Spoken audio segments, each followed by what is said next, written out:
আল্লামা তারেক জামিল দামাত বারাকাতুহুমুল আলিয়া। এ বন্ধু, আল্লাহর বান্দা তিনি একটা কিতাব লিখেছে, ওই কিতাবটা হইল চোখে দেখা কবরে আযাব। বন্ধুরি, আল্লাহর বান্দা তিনি তিনার কিতাবের ভিতরে আরবের জমিনে আল্লাহর একজন গোলাম দুনিয়া থেকে মারা গেছে। এলাকার মানুষ আল্লাহর বান্দারে দাফন করার জন্য আল্লাহর বান্দার লাশটা ধুতো করছে। আল্লাহর বান্দা কি লাশটা ধুতো করার পরে জানাজা যখন করবে, জানাজা কমপ্লিট, আল্লাহর বান্দাকে যখন কবরের মধ্যে নামাইবে, এরা বাজান ইতিমধ্যে আল্লাহর বান্দার ছোট্ট একটা সন্তান আছে। এই সন্তান কবরের সামনে ডাক দিয়ে কই, চাচাজি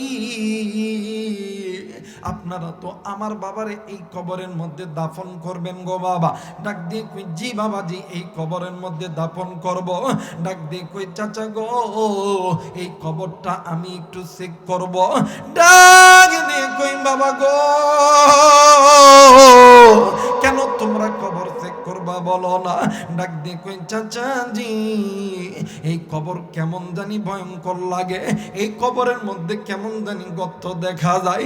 মুরব্বিরা ডাক দিয়ে কই, বাবা গো এইরকম সচরাচর গর্ত তো কবরের মধ্যে দেখা যায়, এটা বাহির হই, এইটা স্বাভাবিক ঘটনা। ডাক দিয়ে কই, না গো চাচা না, এরপরেও আমি এই কবরটা একটু চেক করব। আল্লাহর বান্দা যুবক সন্তান কোথা থেকে যেন একটা লাঠি লইয়া, একটা লার্কি লইয়া ওই কবরের মধ্যে নামছে। ওই কবরের মধ্যে ছোট্ট একটা গর্ত দেখা দেয়। ওই গর্তের মধ্যে যখন বাদান্নে আমার একটা লার্কি যখন দিছে, ওই গর্তের মধ্যে থাইকা ভিন্ন রকম একটা সাপ বাহির হইয়া ওই যুবকরে তাড়া করছে। আল্লাহর বান্দা যুবক ওই কবর থেকে লাফ দিয়া উপরে উঠে গেছে। এইবার মুরব্বীরা নজর কইরা দেখে এমন ভয়ঙ্কর সাপ। এই সাপ যখন সামনের দিকে যখন দংশন করে বাদান্নে আমরা আগে দেখতাম ছোট্ট ছোট্ট বাচ্চারা মুখের মধ্যে কেরাসিন তেল লইয়া সামনের দিকে একটা আগুনের একটা খণ্ড লইয়া যখন আগুনের দিকে যখন তেলটা ছুঁড়ে মারত, ওই আগুন কিন্তু কমতো না, আগুনের ললিহানসিকা বৃদ্ধি হইত। ওই সাপ যখন সামনের দিকে যায়, সাপের মুখ থেকে আগুনের ললিহানসিকা সামনের দিকে যায়। আল্লাহর বান্দা যুবক কবর থেকে লাফ দিয়ে উঠিয়া ডাক দিয়ে কই, চাচাজি এই কবরের মধ্যে আমি সন্তান জিন্দা থাকতে এই কবরের মধ্যে আমার বাবারে এই কবরে দাফন করতে দিব না। আল্লাহ বলেননি, হে আমার ইমানদার বান্দা বান্দিগণ, ইয়া আইয়ুহাল্লাযীনা আমানু, তুমি নিজে জাহান্নাম থেকে বাঁচো। আফসোস আমি নিজে নামাজি হইছি, আমার স্ত্রীকে নামাজি বানাইতে পারি নাই। আমি নিজে কোরআন পড়তেছি, আমার সন্তানকে কোরআন পড়নেওয়ালা বানাইতে পারি নাই। আমি 5 বার মসজিদে যাই, আমার স্ত্রীকে 5 বার আল্লাহর সামনে দাঁড় করাইতে পারি নাই। আমি নিজে 5 বার নামাজে যাই, আমার ছেলে সন্তান কন্যা সন্তানকে নামাজ পড়াইতে পারি নাই। আল্লাহ বলেন, বান্দারে ওয়াকুদুহান নাস ওয়াল হিজারা, তোমাদেরকে জাহান্নামের ইন্ধন হইতে হবে, লাকড়ি হইতে হবে। বান্দা শুনে নাও, এখনো সময় আছে, তুমি নিজে জাহান্নামের আগুন থেকে বাঁচো। কথাটি বুঝে থাকলে জবাব দিবেন, কথা কার? আরেকবার বলেন, কার? আল্লাহ। যে আল্লাহ আপনাকে আমাকে আমার বলে ডাক দিছে, বড় মায়া কইরা মোহাব্বত কইরা আপনাকে আমাকে আল্লাহ আমার বলে ডাক দিছে। কিন্তু আফসোস আজকে বাপ নামাজ পড়ে, সন্তান পড়ে না, মা পড়ে, মেয়ে পড়ে না, স্বামী পড়ে, স্ত্রী পড়ে না। স্বামী নামাজে ফজরের সময় স্ত্রীর ডাকতে গেছে, সময়ের মা, ফাতেমার মা, ও রহিমার মা, ঘুম থেকে ওঠো, নামাজ পড়বা না। এখন ঘুম থেকে উঠা ফেল ফেল করে হাসি, নামাজি হইছে কথা বল। স্বামী নামাজ পড়ে, স্বামী নামাজ পড়ে না, স্ত্রী নামাজ পড়ে। বেচারি আল্লাহর বান্দি ভোরবেলা স্বামীর ডাকতে গেছে, আব্দুল্লাহর বাবা, ও জনির বাবা, ও সাদেকের আব্বু, ওঠো নামাজ পড়তা না। আমাদের পুরুষ মানুষের নিসার হইল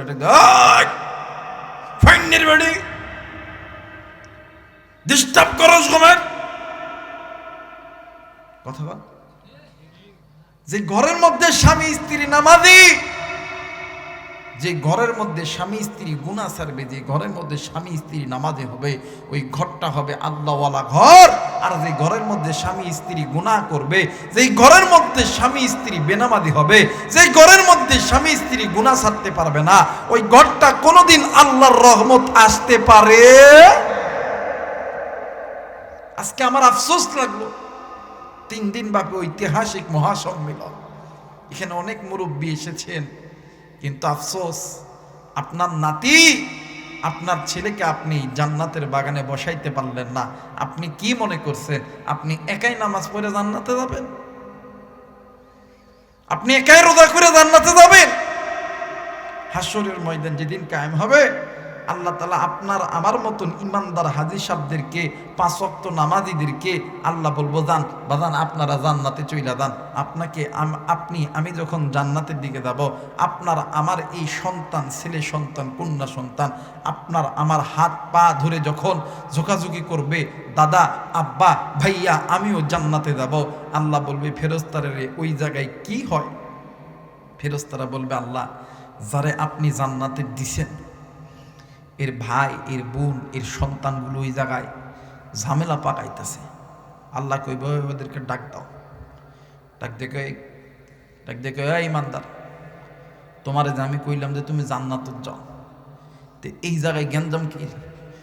কয় আল্লাহ, এটা আমার ফোলা, এটা আমার মাইয়া। আল্লাহ কইব কি হইছে? কই জান্নাত যাইতো। কই না না, জান্নাত তো এমনি এমনি জান যাইতো না। আমল নামাটা দেখি।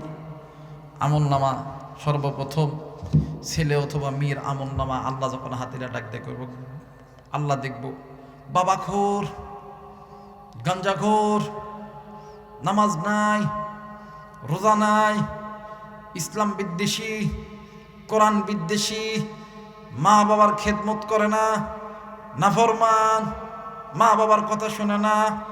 আল্লাহ কইব ইমানদার,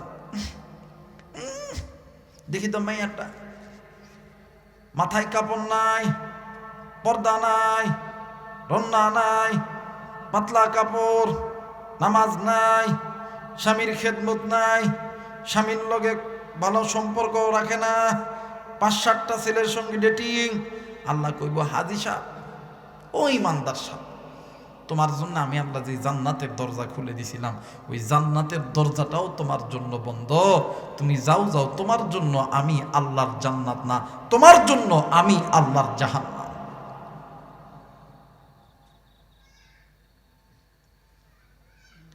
আল্লাহ বলেন, ইমানদার বান্দা বান্দী, তুমি নিজে জাহান্নাম থেকে বাঁচো, তোমার অধীনে যারা আছে এদেরকে জাহান্নাম থেকে বাঁচাও। এই জায়গায় অনেক মুরব্বী, অনেক মা, আপনি আমি এখানে এসে বসেছি, ভাইরে আমি যে সন্তান জন্ম দিছি, হইতে পারে ওই একটা সন্তানের একটা কবিরা গুনার কারণে আপনার আমার কবরটা জাহান্নাম। এই দুনিয়া থাকার জায়গা নয়, কেউ এই দুনিয়ায় চিরদিন থাকতে পারবো না। আমার বেইটা, আমার বন্ধুবন, বলেন তো দেখি, এই পৃথিবীর জমিনে আপনি আমি যদি বিপদে পড়ি, পড়ার পরে যদি মা বাবা, ভাই বোন, আত্মীয় স্বজন, খালা খালু, দুলাভাই, এদেরকে যদি ডাক দিই, আপনার আমার বিপদে তারা পাশে দাঁড়াবে কিনা? কথা বলেন, আওয়াজ করে দাঁড়াবে। 3.5 হাত কবর, লম্বায় 3.5 হাত, পাতালে 1.5 হাত। এই কবরের ডানে মাটি, বামে মাটি, সামনে মাটি, পিছনে মাটি, উপরেও মাটি। এই কবরে যখন গুনাহ লইয়া আমি যখন যাব, তখন যখন এই কবরের মাটি চাপ দিবে, বলেন তো দেখি ওই কবরে মা বাবা খালা খালু দাদা দাদি নানা নানি দুলা ভাই এদেরকে ডাকলে কি আপনাকে আমাকে ওই কবরে আপনার আমার ডাকে সাড়া দিতে পারবে? কথা বলেন পারবে? ওই দিন যিনি আপনার আমার ডাকে সাড়া দিবেন তিনি কে? হয় নাই? আর একবার বলেন তিনি কে? আর রহমান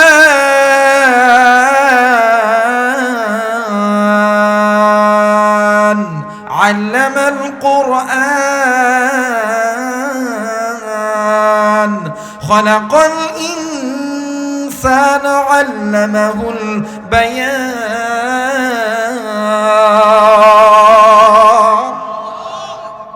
কোরআন ভালো লাগে না? কথা কেন কোরআন ভালো লাগে না? আমি একটা কথা কয়ে দেই, ওলামায়ে কেরাম থাকলে জিজ্ঞেস করবে, যেই মুসলমানের বাচ্চার কাছে আল্লাহর কোরআন শুনতে ভালো লাগে, বলতে ভালো লাগে, আল্লাহ ওই মুসলমানের বাচ্চাকে জান্নাতের পথে কবুল করতেছে। আস্তে করে বলেন সুবহানাল্লাহ। আর যে মুসলমানের বাচ্চার কাছে আল্লাহর কোরআন শুনতে ভালো লাগে না, আল্লাহর কোরআন বলতে ভালো লাগে না, আল্লাহ মুসলমানের বাচ্চাকে জাহান্নামের পথে কবুল করতেছে। আফসোস, এই জান্নাতের বাগান গতকাল ছিল না, 3 দিন পরে থাকবেও না। হয়তোবা হইতে পারে এই 3 দিনের এই জান্নাতের বাগানের উসিলায় আল্লাহ তাআলা হাসরের ময়দানে বড় জান্নাত আপনাকে আমাকে দিতে পারে। কথা বলেন ঠিক কি না? তাহলে যারা জান্নাতি হবে এরা আল্লাহর কোরআন শুনবে কি শুনবে না? কথা বলেন। যারা কোরআন শুনবে, যারা আল্লাহর কোরআন শুনবে, এরা আল্লাহু আকবার আস্তে বলবে না জোরে বলবে? দেখি কেমন জোরে বলতে পারেন। আমার আল্লাহ বলেন, আর রহমান আল্লামাল কুরআন খালাকাল ইনসান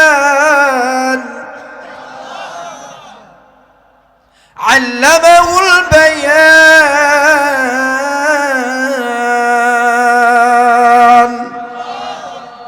আমার আল্লাহ রহমান খালাকাল ইনসান, তিনি আপনাকে আমাকে দয়া করে মায়া করে সৃষ্টি করছে। আপনি আমি ইনসান।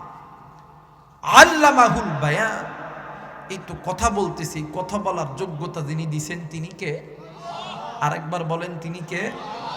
আলাম নাজআল লাহু আইনাইনি ওয়া লিসানান ওয়া শাফাতাইন।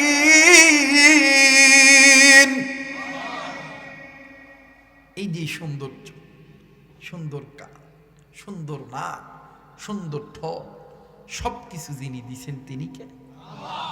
ফি আইয়ি সূরাতিন মা শাআ রাক্কাবাক। এই যে সুন্দর চেহারা, সুন্দর সুরত, এত সুন্দর বডি ল্যাঙ্গুয়েজ, সবকিছু যিনি দিছেন তিনি কে? আরেকবার বলেন তিনি কে? মুসলমান ভাইরা আমার, বন্ধুগণ, আল্লাহ রাব্বুল আলামিন ডাক দিয়ে বললেন, পৃথিবীর মানুষ, আমি আল্লাহ রাব্বুল আলামিন তোমাদেরকে বড় মায়া কইরা বড় দয়া কইরা আমি আল্লাহ রাব্বুল আলামিন তৈরি করেছি। এরে বান্দা, আমি আল্লাহ তোমাদেরকে জাহান্নামে দেওয়ার জন্য বানাই নাই। কিন্তু বান্দারে, আজকে কোন দুনিয়ার মায়াই পড়িয়া, আজকে কোন দুনিয়ার অর্থ সম্পদের পাল্লাই পড়িয়া আমি আল্লাহরে ভুলিয়া গেলাম। আমি আল্লাহর হুকুম মানা বাদ দিয়া, আমি আল্লাহর বিধান মানা বাদ দিয়া, এ বান্দা বান্দি, আল্লাহর নবী ডাক দিয়ে কই, সাহাবীরি, এই দুনিয়া থাকার জায়গা নয়, কেউ এই দুনিয়ায় চিরদিন থাকবো না। এরে সাহাবী, আমি নবী চলে যাব, কিন্তু আমি নবী যাওয়ার আগে তোমাদের কাছে একটু মাপ চেয়ে নিতে চাই। ও বাজান, আবারও বলতেছি রে বন্ধু, আমার নবীর কোনো গুনাহ নাই, আমার নবী মাসুম। যেই নবীর সামনের গুনাহ আল্লাহ মাফ করছে, যেই নবীর পিছনের গুনাহ আল্লাহ মাফ করছে, ওই নবী বাজানরি ডাক দিয়ে কই সাহাবীরা রে, আমি নবী চলে যাব, কিন্তু আমি নবী যাওয়ার আগে আমি নবী তোমাদের কাছে একটু মাপ চেয়ে নিতে চাই। ভাইজান, আল্লাহর নবী ডাক দিয়ে কই সাহাবীরে, আমি নবীর কাছ থেকে তোমরা যদি কোনো পানা দানা পাও, আমি নবীরে বলো, আমি নবী তোমাদের পানা দানা মিটা দিব। বন্ধুরে, ইতিমধ্যে হঠাৎ করে একজন সাহাবী দাঁড়ায় বলল, নবীজি আপনার সঙ্গে আমার কিছু পানা দানা আছে। আল্লাহর নবী ডাক দিয়ে কই সাহাবী, কি পানা দানা আছে জলদি করে বলো না। ডাক দিয়ে কই হুজুর, একদিন আপনি আমি আসরের নামাজ পড়ার পরে নবীজি,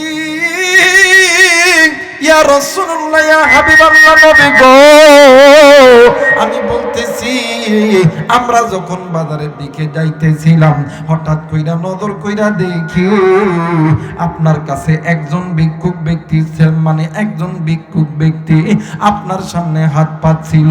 হুজুর, ইয়া রাসূলুল্লাহ, ইয়া হাবিবাল্লাহ, নবী গো, আপনার পকেটে টাকা ছিল না, আপনি আমার কাছে বলছিলেন আমি আপনারে কিছু টাকা করজে হাসানা দিছিলাম। আল্লাহর নবী ডাক দি কই, আলী রে, তুমি জলদি করে আমার ব্যক্তিগত রাষ্ট্রীয় কোষাগার থেকে তুমি কিছু টাকা আইনা এই সাহাবীর পানা দানা মিটা দাও। মুসলমান বন্ধুরে,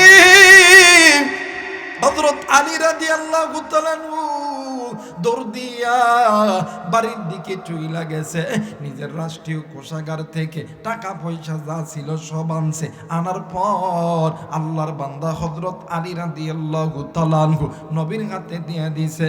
এরে বন্ধু, আল্লাহর নবী সাহাবীর দানা পানাটা মিটাইয়া আল্লাহর নবী ডাক দিয়ে কই, সাহাবীরা রে, আর কেউ কি আসনি, আমি নবীর সঙ্গে কোনো পানা দানা পাও কিনা? আরে সাহাবী, আমি নবী যদি গুনাহ লইয়া আমার আল্লাহর কাছে যাই, আমার আল্লাহ লজ্জা পাবে রে সাহাবী। ভাই গো, ইতিমধ্যে আরেকজন সাহাবী লাফ দিয়ে দাঁড়ায় গেছে, ডাক দিয়ে কই, নবী গো, ইয়া রাসূলুল্লাহ, ইয়া হাবিবাল্লাহ, আপনার সঙ্গে আমার কিছু পানা দানা আছে গো নবীজি। আল্লাহর নবী ডাক দিয়ে কই, সাহাবী রে, কি পানা দানা আছে জলদি করে বলো না। সাহাবী ডাক দিয়ে কই, নবী গো, আপনার সঙ্গে আমার কিছু পানা দানা আছে। ডাক দিয়ে কই, নবী গো, কি পানা দানা আছে জলদি করে বলো না। ডাক দিয়ে কই, সাহাবী রে, জলদি করে বলো বলো। সাহাবী ডাক দিয়ে কই, নবী গো, আপনি একদিন যুদ্ধের ময়দানে যাইতেছিলেন, হুজুর, ওই যুদ্ধের ময়দানে আমিও গেছিলাম। নবী গো, আপনি ঘোড়ার পিঠে চড়ে সওয়ার করতেছিলেন, হুজুর, আপনার হাতের লাঠি মোবারক আমার পিঠে আঘাত লাগছিল। মুসলমান বন্ধুরে, কোন দিকে কোন নজর নেই, দিল নরম করে দিবেন। আল্লাহর নবী ডাক দি কই, আলী রে, তুমি জলদি করে ফাতেমার ঘরে চলে যাও, ফাতেমারে বলে দাও আমার নবীজির লাঠি মোবারক খানা দিতে। ও বাদান, এইবার হযরত আলী যখন লাঠি লইয়া যখন নবীরে দিছে, আল্লাহর নবী লাঠিখানা লইয়া সাহাবীর সামনে ভিক্ষুকের মতন বসে গেছে। ডাক দিয়ে কই, সাহাবীরা রে, এই যে নাও লাঠি নাও, আমার এই হাতের লাঠি তোমার যেই জায়গার মধ্যে আঘাত করছে, তুমিও আমার ওই জায়গার মধ্যে আঘাত করো। কারণ হইল কেসাসের নিয়ম হইল হাতের বদলে হাত, থাপ্পড়ের বদলে থাপ্পড়, কল্লার বদলে কল্লা। বাদান্নে আমার আল্লাহ নবী যখন এই কথা বলছে, সাহাবী লাঠি নিয়ে সাহাবী যখন হাঁটি হাঁটি পা পা করে আসতেছিলেন, এরা বন্ধু ইতিমধ্যে আমার ভাইরা হযরত আবু বকর রাদিয়াল্লাহু তাআলা আনহু ডাক দিয়ে কই, সাহাবী রে এই লাঠি নিয়ে তুমি কোথায় যাও? ডাক দিয়ে কই, সাহাবী রে এরে আবু বকর এই লাঠি লইয়া আমি নবীদের কাছে যাই। আবু বকর ডাক দিয়ে কই, সাহাবী আমি আবু বকর জিন্দা থাকতে তুমি এই লাঠি দ্বারা নবীর গায়ে আঘাত করবা, আমি আবু বকর মানতে পারি না। সাহাবী তুমি জানো নি আমি আবু বকর আমার নবীজির ওই দুঃখের দিনের সাথে সুখের দিনের সাথে। সাহাবীরে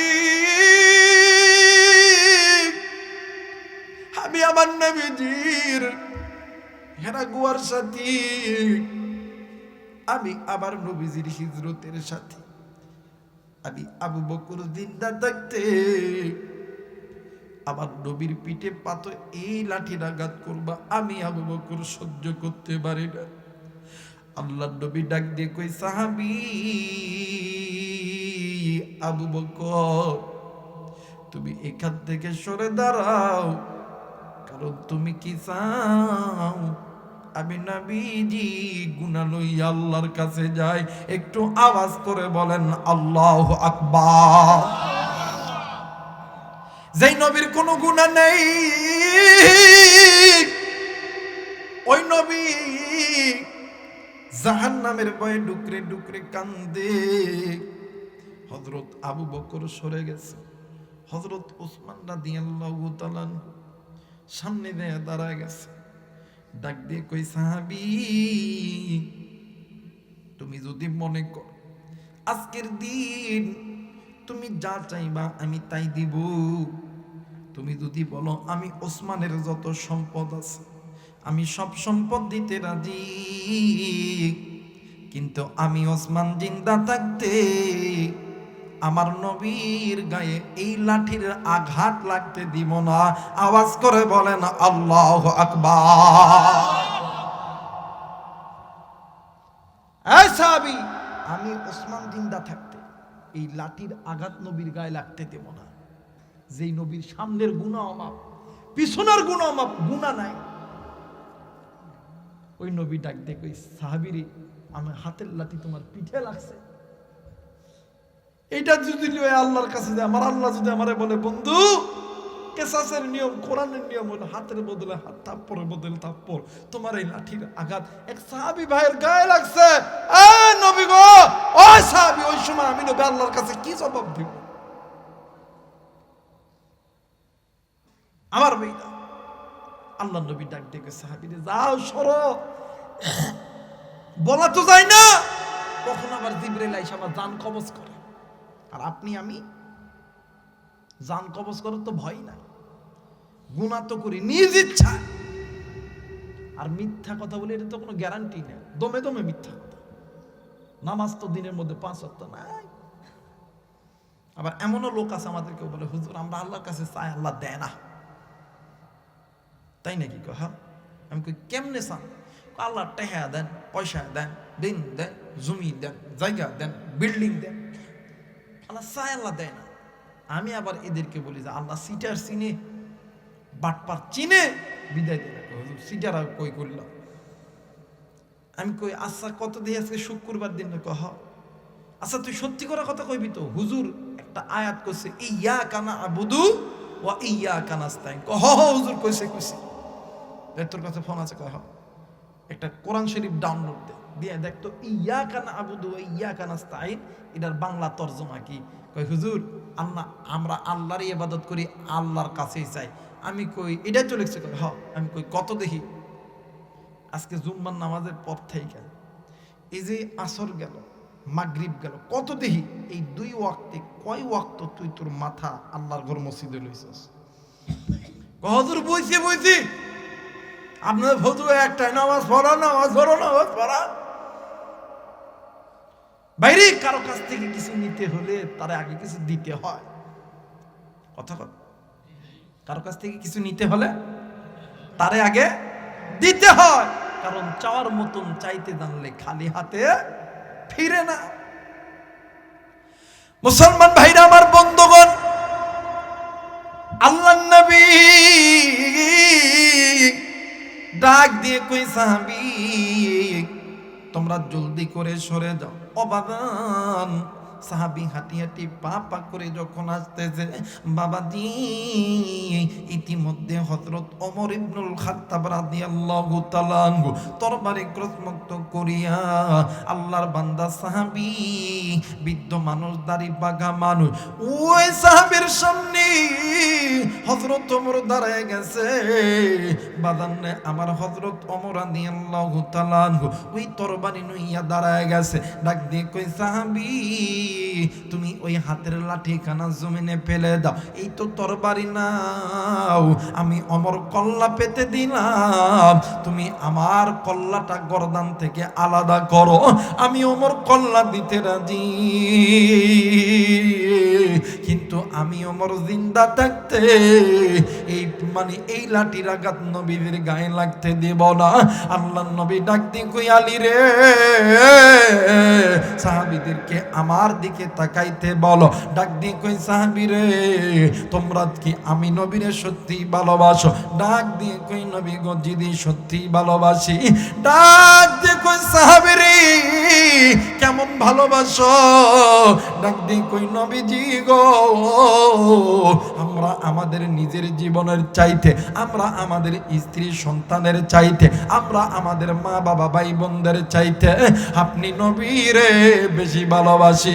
ডাক দিয়ে কই, সাহাবী তাইলে আমি নবী বুইজা গেলাম, আমার ওই সাহাবী ভাই আমার গায়ে আঘাত করবে, তোমরা কেউ কিছু বলতে পারবা না, কারণ হইল তোমরা আমাকে সত্যি সত্যি ভালোবাসো, সত্যি সত্যি মহাব্বত করো, আর যারা মিথ্যা মহাব্বত করবে তারা আইসা এই লাঠির সামনে দাঁড়াবে, আওয়াজ করে বলে না আল্লাহু আকবার। এ মুসলমান বাবাইরা রে আমার, এই জায়গার মধ্যে অনেক মা আছে, অনেক বাবা আছে, নিজের মা আর বাবা সন্তানদেরকে জাহান্নামে ফেলাইতেছে। এখন বলবে নজর কেমনি আমার ভাইরা, আমার বাবাজিরা রে, আমি যদি বলি ফেলাইতেছে, আপনারা যদি জিজ্ঞাসা করেন কেমনে, এই জায়গায় অনেক বাবা আছে, আপনি ফজরের নামাজে যান, আপনার সন্তান ঘরের মধ্যে ঘুমায়, আপনি জোহরের নামাজে যান, আপনার সন্তান ঘরের মধ্যে আপনার সন্তান মোবাইল টিপে, আপনি আসরে নামাজে যান, আপনার সন্তান বাহিরে খেলাধুলা করে, আপনি মাগরিব পড়ে আপনার সন্তান বাজারে ঘোরে, এই ময়দানে অনেক মা আছে, মাগো আপনি পর্দা করেন, আপনার কন্যা সন্তান পর্দা করে না, মাগো আপনি নামাজ আদায় করেন, আপনার কন্যা সন্তান পড়ে না। এই জন্য বলতেছি মা, তুমি মা হইয়া সন্তানকে দুনিয়ার ভালোবাসো, আল্লাহর জন্য তুমি সন্তানকে ভালোবাসো না। আল্লাহর জন্য যদি ভালোবাসতে মা, আল্লাহর জন্য যদি ভালোবাসতে বাবা, তাইলে তুমি যখন নামাজে যাইতা তোমার সন্তানকেও তোমার সঙ্গে নামাজের জন্য মসজিদে নিতা। কথা বলেন ঠিক কিনা? এই মহব্বত আল্লাহর মহব্বত। আর দুনিয়ার মহব্বত কেমন জানেননি?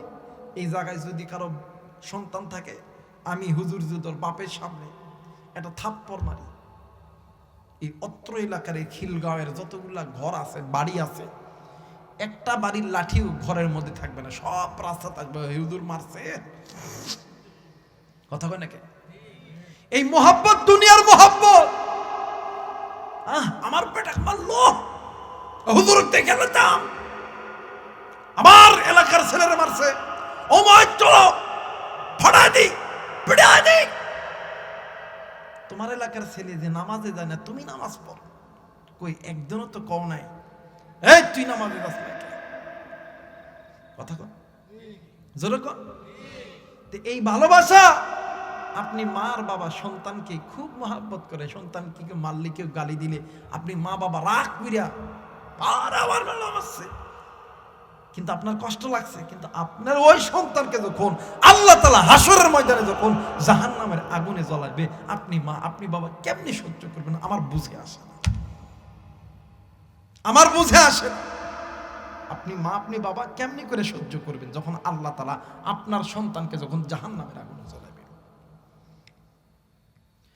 মুসলমান ভাইরা আমার, বন্ধুগণ, এই জন্য মা বাবা যদি গুণামুক্ত হইতে পারে, সন্তানও গুণামুক্ত হবে। কারণ ফ্যাক্টরি যদি ভালো হয় মাল ভালো হবে, মাল যদি ভালো না হয় ফ্যাক্টরি কোনোদিন ভালো হবে না। এই জন্য মা বাবা যদি নামাজি হয়, মা বাবা যদি দিনদার হয়, মা বাবা যদি নেককার হয়, পরহেজগার হয়, ওই সন্তানগুলো ভালো হবে। বাইরে আজকে এই খিলগাঁও পূর্বপাড়ার যুব সমাজগুলি এরা কোন মায়ের সন্তান, এদের মা বাবা কত বড় ভাগ্যবান, যেই মা বাবার সন্তানগুলো আজকে এই জায়গার ভিতরে ইচ্ছা করলে টাকা দিয়ে নর্তকীর নাচ নাচাইতে পারতো। এরা যদি ইচ্ছা করতো এই জায়গার ভিতরে অর্ধ উলঙ্গ নারী আনতে পারতো, কিন্তু না বাজান না। এরা মানে এরা আল্লাহকে মহাব্বত করে, এরা নবীকে মহাব্বত করে। এই জন্য এই জায়গায় আলেম ওলামাদেরকে দাওয়াত করছে, বন্ধুরে নিজে নিজে নিয়ত করবে, সন্তান যদি জন্ম দিই আমি নামাজি হব, আমার সন্তানকে নামাজি বানাবো। মা গো, একটা নিয়ত করবেন, আপনি পর্দানিশী হবেন। আপনার সন্তানকে যদি পর্দানিশী বানাইতে পারেন, ও মা, দুনিয়াটাও আপনার জন্য জান্নাত, আখিরাতটাও আপনার জন্য জান্নাত। আমার আল্লাহ বলেন, ওয়ালিমান খাফা মাকামা রাব্বিহি জান্নাতান। বাবাজি, এই পৃথিবীর জমিনে যত বড় বড় গবেষক আছে, যত বড় বড় বন্ধুরা আমার, যত বড় বড় গবেষক আছে, যত বড় বড় লেখক আছে, এর ভিতরে একজন গবেষকের নাম আমি আপনাদেরকে বলে দিয়ে যাই। নাম হইল, আল্লাহর বান্দার নাম হইল আল্লামা তারেক জামিল দামাত বারকাতুহুমুল আলিয়া। বন্ধু, আল্লাহর বান্দা তিনি একটা কিতাব লিখেছে, ওই কিতাবটা হইল চোখে দেখা কবরে আযাব। বন্ধুরি, আল্লাহর বান্দা তিনি তিনার কিতাবের ভিতরে আরবের জমিনে আল্লাহর একজন গোলাম দুনিয়া থেকে মারা গেছে। এলাকার মানুষ আল্লাহর বান্দারে দাফন করার জন্য আল্লাহর বান্দার লাশটা ধুত করছে।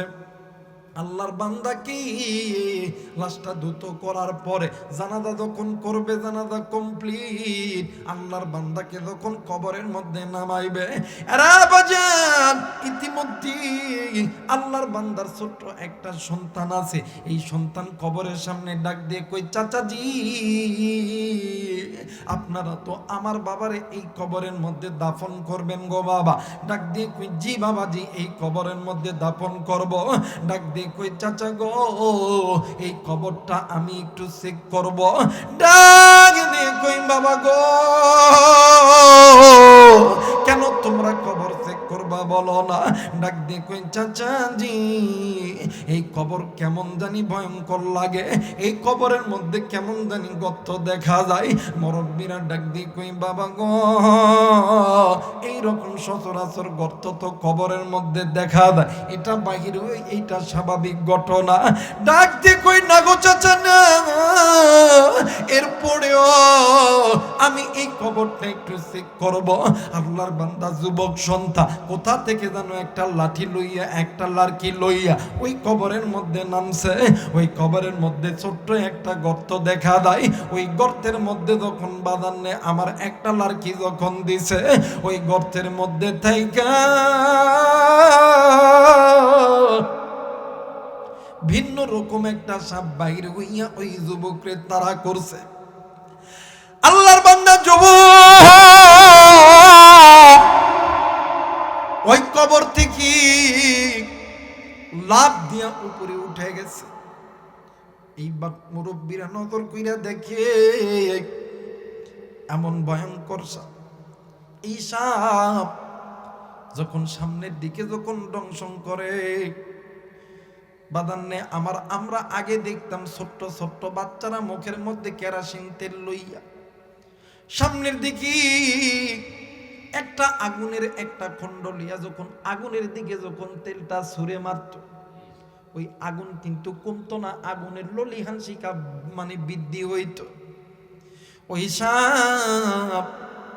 যখন সামনের দিকে যায়, সাপের মুখ থেকে আগুনের ললিহান শিকা সামনের দিকে যায়। আল্লাহর বান্দা যুবক কবর থেকে লাফ দিয়ে উঠিয়া ডাক দিয়ে কই, চাচাজি, এই কবরের মধ্যে আমি সন্তান জিন্দা থাকতে এই কবরের মধ্যে আমার বাবারে এই কবরে দাফন করতে দিব না। বন্ধুরে, এলাকার মানুষগুলি ওই সাপটাকে মারার জন্য চিন্তা করেছে, কিন্তু সাপ নিমিষের মধ্যে ওই গর্তের মধ্যে ঢুকিয়া গেছে। ভাই গো, গর্ত এতই খোঁড়ে কিন্তু সাপ খুঁজে পায় না, গর্ত শুধুমাত্র নিচের দিকে যায়। এ বাদান, এক পর্যায়ে ওই কবরটা নষ্ট হয়ে গেছে, আর একটা কবর খনন করা হয়েছে। এ বন্ধুরি, এইবার যুবক ওই কবর যখন রেডি করা হয়েছে, যুবক ওই কবরের সামনে দেখে প্রথম কবরে ছিল একটা গর্ত, কিন্তু দ্বিতীয় কবরে একটা না দুইটা না তিনটা গর্ত দেখা যায়। যুবক ডাক দিয়ে কই, চাচাজি, এই কবরটা চেক না করা পর্যন্ত এই কবরের ভিতরে আমি আমার বাবার এই কবরে রাখতাম না। এইবার আল্লাহর বান্দা যুবক জেদ ধরেছে, এই কবরটাও চেক করতে হবে। এলাকার কিছু মুরব্বীরা বড় একটা বাদান নে আমার লাঠি লইয়া, একটা লাকড়ি লইয়া ওই কবরের ওই যে গর্ত আছে ওই গর্তের মধ্যে যখন ঢুকায়া দিছে, বন্ধুরে, এই তিনটা গর্ত থেকে একটা না দুইটা না বাদান নে আমার 6টা সাপ বাইরে হয়েছে। যুবক ডাক দিয়ে কই, আল্লাহ, আমার বাবা কি এমন গুনাহ করছে যার কারণে তার প্রথম কবরে একটা সাপ দেখলাম, দ্বিতীয় কবরে 6টা সাপ। আল্লাহ, তুমি আমার বাবারে কি এমন গুনাহের মধ্যে ফেলাইছো, কি এমন পরীক্ষার মধ্যে ফেলাইছো? এই সন্তানটা নিয়ে কই, না গো চাচা না, যেই মা যে বাবা আমারে কত কষ্ট কইরা কত মায়া কইরা আমারে আদর করছে, আমারে বড় করছে, আমার ওই মা আমার ওই বাবা আমারে আদর করিয়া মানুষ করছে, আজকে এই বাবা এই কবরে যাবে, এই সাপটা আমার বাবার রক্ত মাংসগুলি চুষিয়া খাইবে। না না না, আমি এই কবরে আমি আমার বাবারে দাফন করব না। এলাকার মানুষগুলি ওই সাপটাকে মারার চিন্তা করেছে, কিন্তু বাদান সাপ গর্তের মধ্যে চলে গেছে, সাপ মারতে পারে না রে বন্ধু। আর বাজান আর একটা গর্ত খনন করেছে, ওই গর্তের ভিতরে বন্ধু একটা না দুইটা না রে বাবা 6টা গর্ত দেখা যায়। ওই 6টা গর্ত থেকে 12টা সাপ বাইরে হয়েছে। এলাকার মুরব্বীরা ডাক দিয়ে কই, বাবা গো, প্রথম কবরে একটা সাপ, দ্বিতীয় কবরে 6টা সাপ, তৃতীয় কবরে একবারে 12টা সাপ। আমরা সেই আসছি সকালবেলা, কিছুক্ষণ পরে সূর্য ডুবে যাবে। না গো বাবা না, আমরা আর দেরি করব না, এই 3টা কবরের ভিতরে যে কোনো একটা কবরে তোমার বাবাকে দাফন করতে হবে, চতুর্থ কোনো কবর আমরা খনন করতে পারবো না। যুবক সন্তান ডাক দিয়ে কই, চাচাজি, যেই বাবা আমারে এত কষ্ট কইরা মানুষ করলো, সেই বাবা আমারে কোনোদিন কষ্টে থাকতে দেয় না, যেই মা যেই বাবা আমারে কোনোদিন কষ্টে থাকতে দেয় নাই, আজকে আমি সন্তান হইয়া জেনে শুনে এই বাবারে কেমনে আমি সাপের মুখে ফেলায়া দিব? না গো চাচা না, আমি আমার সন্তানকে এই কবরের মধ্যে দাফন করতে পারবো না। এরা বন্ধু মুরব্বীদের সামনে আল্লাহর বান্দা যুবক সন্তান কথা বলতেছিল, হঠাৎ করে একজন দাড়ি পাকা মানুষ, এক হাতে একটা তসবিহ নইয়া, পরনে একটা জুব্বা পরে আছে, মাথায় একটা পাগড়ি, আল্লাহর বান্দা আলেম মানুষ মুরব্বী মানুষ, ওই যুবকের সামনে আইসা ওই যুবকের বাম গালে চট করে একটা থাপ্পড় মারছে। আল্লাহর বান্দা যুবক ওই থাপ্পড় খাইয়া জমিনের মধ্যে পইরা গেছে। এলাকার মুরব্বীরা ডাক দিয়ে কই, হুজুর, আপনি একজন আলেম মানুষ, আপনাকে তো আমরা চিনি না। হুজুর আপনি জানেন না, আপনি যে সন্তানকে থাপ্পড় মেরেছেন, এই সন্তানের মা দুনিয়া থেকে অনেক দিন আগে মারা গেছে। হুজুর আজকে তার বাবাও মারা গেছে। ওগো হুজুর, যতই কবর করি কবরের মধ্যে থেকে সাপ বাইর হয়। হুজুর আপনি কেন এই সন্তানকে, এতিম সন্তানকে কেন আপনি এত জোরে থাপ্পড় মারলেন, এত জোরে আঘাত করলেন? হুজুর ডাক দিয়ে কই, বাবা গো, সকাল থেকে তোমরা 3টা কবর খনন করছো। প্রথম কবরে 1টা সাপ, দ্বিতীয় কবরে 6টা সাপ, তৃতীয় কবরে 12টা সাপ। এর কারণ হইল ওর বাবা নয়, এর কারণ হইল এই সন্তান দুনিয়াতে যেই পরিমাণ গুনাহ করে, আজকে আর গুনার কারণে আমার আল্লাহ নারাজ হয়ে তার বাবার কবরে আযাবের ব্যবস্থা করছে। আরে বন্ধু, এই কথা শোনার পর এলাকার মানুষগুলি অবাক হয়ে গেছে। এক পর্যায়ে আল্লাহর বান্দা আলেম মানুষ ওই যুবককে জমিন থেকে উঠায়া, ওই যুবককে শাহাদত আঙ্গুলি উঁচু করিয়া কি যেন বলতেছিল। আল্লাহর বান্দা আলেম ওই যুবককে যখন এমন করে বলা বলি করতেছিলেন, যুবক খালি কান্দে আর কান্দে রে। এক পর্যায়ে কান্দতে কান্দতে আল্লাহর বান্দা যুবক জমিনের মধ্যে গড়াগড়ি দিছে। বাবাজি, আল্লাহর বান্দা যুবক ওই জমিন থেকে লাফ দিয়া দাঁড়ায়া দৌড় মাইরা নিজের ঘরে গেছে। নিজের ঘরে যাইয়া জানলা আটকাইছে, দরজা আটকায় দিছে, ঘরের সমস্ত কিছু লাগায় দিছে। এলাকার মুরব্বীরা ডাক দিয়ে কই, বাবা গো, তুমি অন্য কিছু জানো কইরো না, তোমার মা নাই বাবা নাই, এতে কি হইছে? আমরা তো এই দুনিয়ার জমিনে জিন্দা আছি।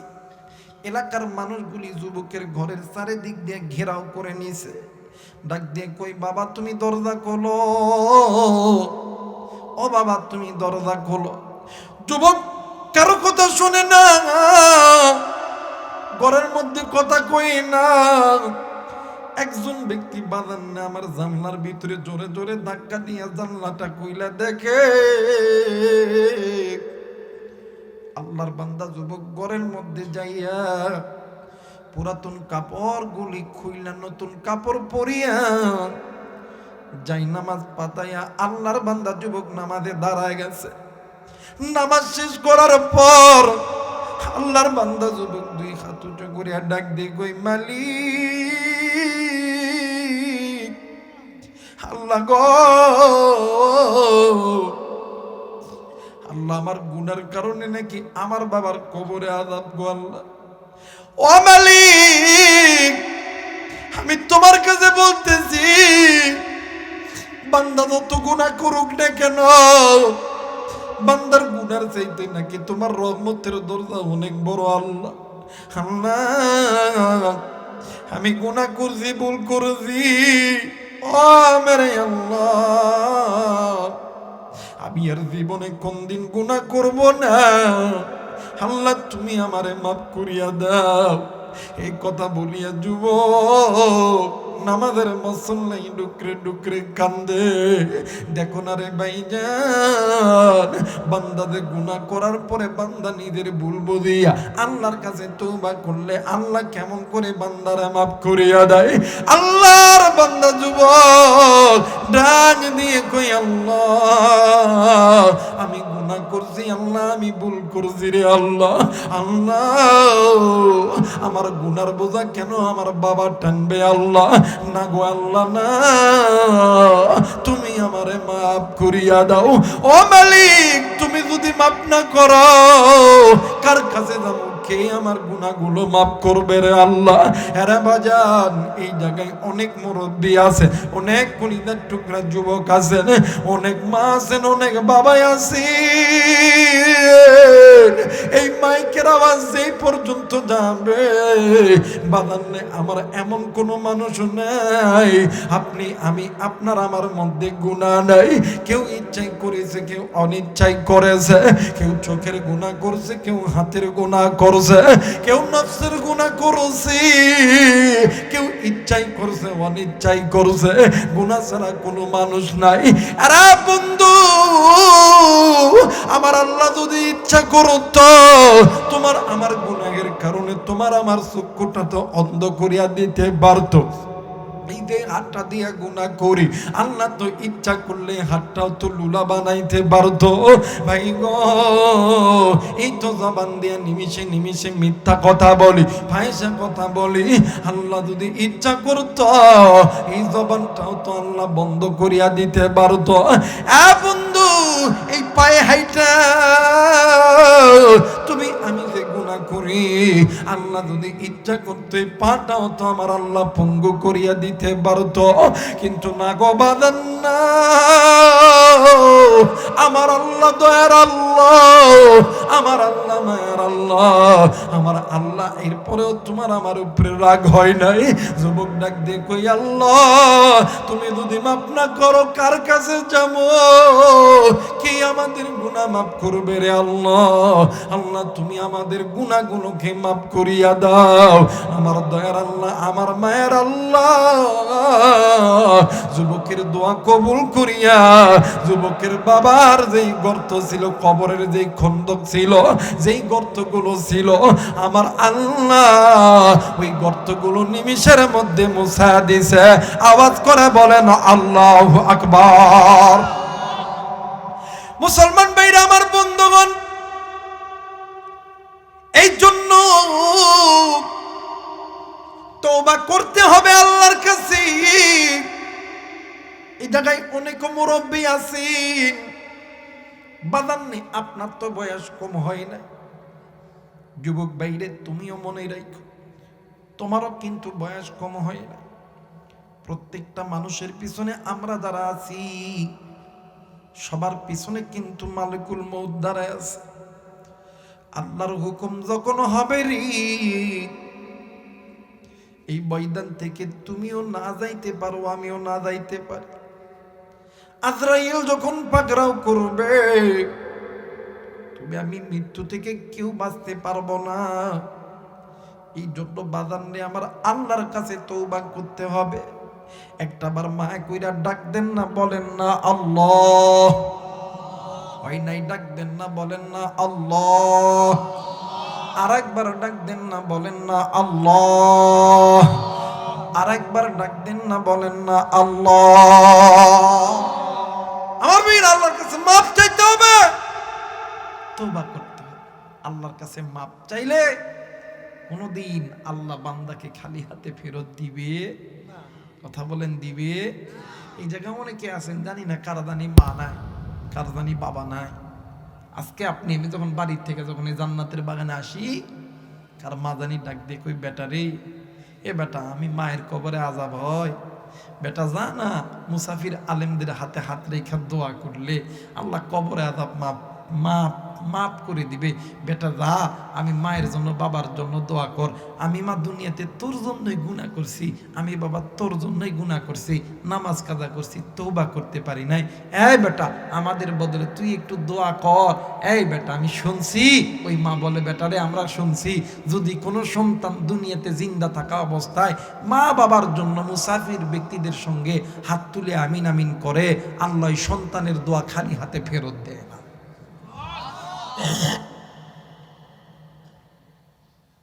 ওই মা বাবা তো গেছে, গুনাহ লইয়া গেছে।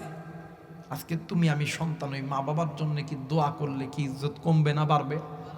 কথা বলেন, কমবে না বাড়বে? মুসলমান ভাইরা আমার, বন্ধুগণ, মনে আছে কিনা জানি না, আল্লাহর নবী জনাবে মুহাম্মদ রাসূলুল্লাহ সাল্লাল্লাহু আলাইহি ওয়াসাল্লাম লাঠি লইয়া সাহাবীরে দিছে। সাহাবী লাঠি লইয়া নবীজির দিকে আসতেছিল। বন্ধুরে,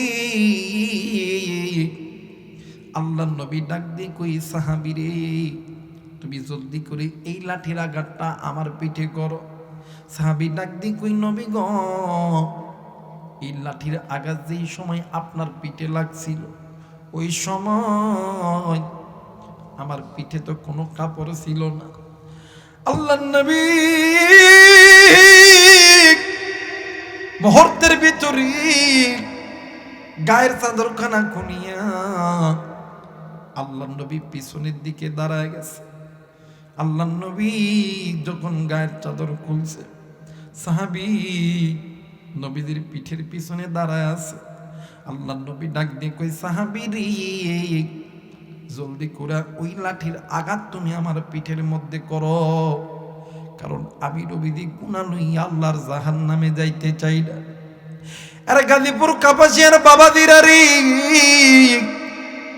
যেই নবীর কোনো গুনাহ নাই, যেই নবীর সামনের গুনাহ আল্লাহ মাফ করছে, পিছনের গুনাহ আল্লাহ মাফ করছে, ওই নবী যদি গুনাহ লইয়া কবরে যাইতে না চায়, তাইলে তুমি আমি তো নবীও নয়, তুমি আমি তো সাহাবীও নয়, তুমি আমি তাবে তাবি নয়, তুমি আমি আইমায়ে মুস্তাহিদ উলামায়ে কেরাম নয়, তুমি আমি তো বাদান কোরআন পড়তে পারি না, তুমি আমি নামাজ পড়ি না, তুমি আমি রোজাটাও ভালো মতন রাখতে পারি না, তুমি আমি সুদ খাই ঘুষ খাই, তুমি আমি জেনা করি, তুমি আমি সদা সর্বদা আল্লাহর বিরুদ্ধে আচরণ করি। তাইলে বলে কেমনে করে আপনি আমি ওই কবরে নাজাত পাবো? মুসলমান বন্ধুরে, এই দুনিয়া থাকার জায়গা নয়, কেউ এই দুনিয়ায় চিরদিন থাকবো না। এই দুনিয়া ছেড়ে আপনিও যাবেন, আমিও যাব। কিন্তু বাজার, আজকের এই মাহফিল জানি না কার জানি জীবনের শেষ মাহফিল হইতে পারে।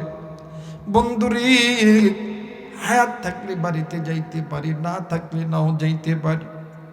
এর বাজার, এই জন্য আমি গুনাহগার সবাইকে বাদান নেই আমার একটা রিকোয়েস্ট করব, মাত্র বাদান 2টা মিনিটের জন্য সবাই চক্ষুটা বন্ধ করেন প্লিজ। বাদান কেউ কারো দিকে তাকাইবেন না, চক্ষুটা বন্ধ করেন আর মনে মনে চিন্তা করো, মন এই বুঝি আমি মরিয়া গেলাম, এই বুঝি আমি মরিয়া গেলাম। বাইরে আর মনে মনে চিন্তা করো, মন এই মুহূর্তে তুমি আমি মারা গেলি, তোমার আমার এই খিলগাঁও মসজিদের মাইকে এলানো হয়ে যাবে, অমক মাস্টার, অমক হাজি সাহেব, অমক মাস্টার সাহেব, অমক রিক্সা চালক, অমক ভ্যান চালক আর নাই। এই মুহূর্তে তোমার আমার এলান যখন হইয়া যাবে, তোমার আমার একদল কাছের মানুষ চইলা যাবে রে বাজার নে, আমার এই তো ফুলবাড়িয়া বাজারে সাদা মার্কিন কাপড় কেনার জন্য। আবার আর একদল যাবি ওই বাস বাগানে তোমার আমার জন্য বাস কাটার জন্য। আবার আর একদল যাবি তোমার আমার জন্য ওই কবরস্থানে মাটির ঘর বানানোর জন্য। আবার আর একদল যাবে তোমার আমার জন্য উষ্ণ উষ্ণ গরম পানি করার জন্য। তোমারে আমারে গরম পানি দিয়া গোসল করাইয়া, তোমারে আমারে যখন সাদা মার্কিন কাপড় দিয়া চকলেটের মতন মোড়াইয়া ওই কাঠের পালকিতে যখন উঠাইবি, তোমার আমার জানাজা শুরু হবে। তোমার আমার আপন আপন আত্মীয় স্বজন মানুষগুলি তোমার আমার জানাজায় দাঁড়ায় যাবে। বাইরে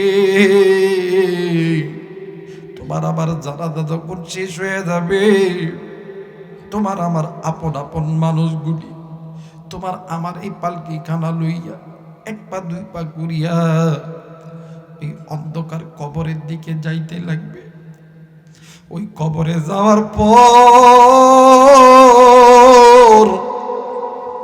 ওই কবরে যখন 2 থেকে 3 জন ব্যক্তি তোমার আমার লাশটাকে যখন রাইখা ওই কবর থেকে যখন উঠে আসবি, তোমার আমার রূহ ডাক দিয়ে কইব, আল্লাহ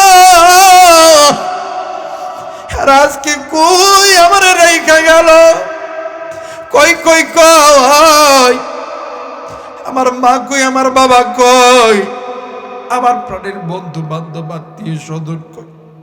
এরা কি জানে না আমি এই জায়গার মধ্যে একা একা কেমনে থাকবো? এরা কি জানে না আমি অন্ধকারে একা একা থাকতে পারি না? এরা আমার কই রাইখা গেল, যে ঘরের কোনো দরজা নাই, জানলা নাই, যে ঘরের মধ্যে কোনো ইলেকট্রিক বাল্ব নাই। এরা কই, এরা আমার কই রাইখা কই চইলা গেল? এরা বন্ধু ওই কবরের ভিতরে তোমার আমার আমল যদি ভালো হয়, ওই কবরের মধ্যে আল্লাহ তাআলা জান্নাতের ব্যবস্থা করে দিবে। আর যদি তোমার আমার আমল যদি খারাপ হয়, তুমি আমি যদি আল্লাহর হুকুম না মানি, তুমি আমি যদি গুনাহ থেকে নিজেকে না বাঁচাইতে পারি, তুমি আমি যদি গুনাহ করার পরে আল্লাহর কাছে তওবা করিয়া মাপ না চাইতে পারি, তাইলে ওই কবরের দুই দিকের মাটি এত জোরে চাপ দিবে, তোমার আমার শরীরের হাড্ডি মাংসগুলি গুরগুরু করিয়া ভাঙিয়া যাবে। বন্ধুরে শুধু তাই নয়, ওই হাসরের ময়দানে সূর্য যখন মাথার কাছে চলে আসবে, জমিনটা যখন তাবা হয়ে যাবে, একটা নেকির জন্য কেউ কাউরে চিনবে না। ওয়া উম্মিহি ওয়া আবি ওয়া সাহিবাতিহি ওয়া বানি, একটা নেকির জন্য কেউ কাউরে চিনবে না, মা বাপরে চিনবে না, ভাই বোনরে চিনবে না। ওই দিন সূর্য যখন আধা হাত মাথার কাছে চলে আসবে, সূর্যের তাপে জমিনগুলো তামা তামা হয়ে যাবে, মাথার মগজগুলি টাস টাস টাস টাস করে ফাটতে থাকবে। ওই কঠিন মুসিবতের দিন সমস্ত নবীরা বলবে নাফসি নাফসি, সমস্ত নবীদের উম্মতরা বলবে নাফসি নাফসি। আরে বন্ধু সব উম্মত গুলি চলে যাবে আদম নবীর কাছে। আদম নবী বলবে না না আমি আল্লাহর কাছে যাইতে পারবো না, তোমরা মুসার কাছে চলে যাও। মুসা বলবে না না আমি যাইতে পারবো না, তোমরা ঈসার কাছে চলে যাও। ঈসা বলবে না না আমিও যাইতে পারবো না, তোমরা দাউদের কাছে চলে যাও। দাউদ বলবে না না আমরা আল্লাহর কাছে যাইতে পারবো না, তোমরা ইউসুফ পয়গম্বরের কাছে চলে যাও। ইউসুফ বলবে না না তোমরা মুসার কাছে যাও। মুসা বলবে না না আমি পারবো না, তোমরা জাকারিয়ার কাছে যাও। জাকারিয়া বলবে না না আমি পারবো না, তোমরা ঈসা নবীর কাছে যাও। ঈসা নবী বলবেন না না আমিও আল্লাহর কাছে দাঁড়াইতে পারবো না। ওই দিন সমস্ত নবীরা বলবে আমরা কেউ আল্লাহর কাছে যাব না। এই ময়দানে কই আখিরি জামানার পয়গম্বর নবী মুহাম্মদুর রাসূলুল্লাহ কয় ওই হাসরের ময়দানে তুমি আমি যেই নবীর উম্মত, যেই নবী তোমার আমার জানের জান, যেই নবী তোমার আমার পরাণের পরাণ, ওই নবী সেজদায় পড়িয়া আল্লাহর কাছে বলবে উম্মতি উম্মতি ইয়া রব্বি হাবিলি উম্মতি। আওয়াজ করে বলেন আল্লাহু আকবার। মুসলমান ভাইরা আমার বন্ধুগণ, ওই দিন ওই নবী বিনে কোন নবী জান্নাতে যাইতে পারবে না। ওই নবীর উম্মত তুমি আমি বন্ধু। যেই নবী জাহান্নামের ভয়ে বুক ডুকরে কাঁদছে, যেই নবী গুনাহ ছাড়া আল্লাহর কাছে যাইতে চায় না, ওই নবীর উম্মত হইয়া আপনি আমি তওবা করব। সামনে রমজান মাস আসতেছে রে বন্ধু, রমজান মাস গুনাহ মাফের মাস। রমজান মাস হইল জান্নাতে যাওয়ার মাস। রমজান মাস হইল রহমত নাজাত মাগফিরাতের মাস। জিন্দেগিতে যত গুনাহ করছেন এই রমজান মাসের দিকে লক্ষ্য করেন, আল্লাহর কাছে তওবা করেন, মাপ চান। আমার আল্লাহ তোমারে আমারে মাফ করে দিবে। জোরে জোরে বলেন আমিন। আল্লাহ তাআলা আপনাকে আমাকে সকলকে গুনাহ থেকে বেঁচে থাকার তৌফিক দান করুক। 2 নাম্বার, গুনাহ যদি হয়ে যায় আল্লাহর কাছে বেশি বেশি তওবা করার তৌফিক দান করুক। সকলেই পড়ি আমিন।